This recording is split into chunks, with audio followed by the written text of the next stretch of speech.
देह, मन और चेतना, इन तीनों तल पर हमारा मानवीय जीवन कार्य करता है और संचालित होता है।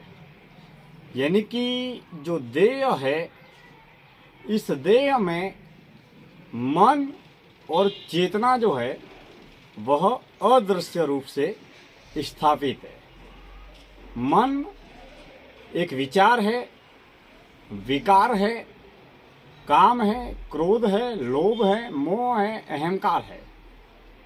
इन पंच विकार रूपी विचार से मन का निर्माण होता है और जिस तरीके के मन का निर्माण होता है वह किए हुए कर्मों के माध्यम से और जिए हुए जीवन के माध्यम से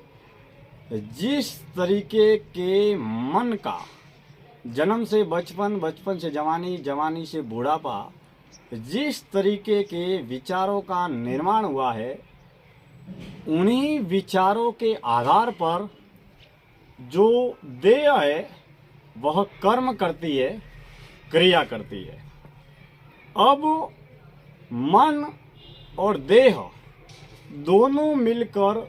जिस तरीके की क्रिया करती है या जिस तरीके के कर्म का निर्माण होता है,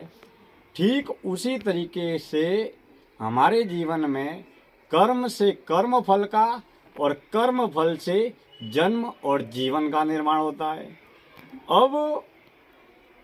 आत्मा की खोज में हो या कोई साधक परमपिता परमात्मा की खोज में हो,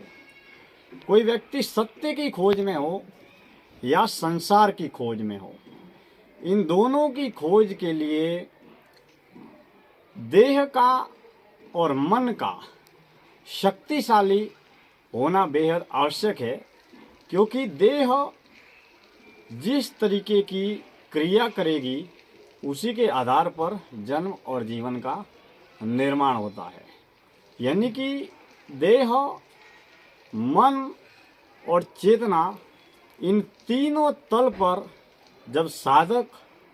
मौन के माध्यम से, ध्यान के माध्यम से, भक्ति के माध्यम से, साधना के माध्यम से,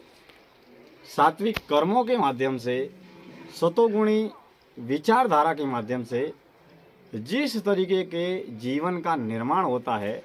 ठीक उसी तरीके से हमारे जीवन शक्ति का निर्माण होता है।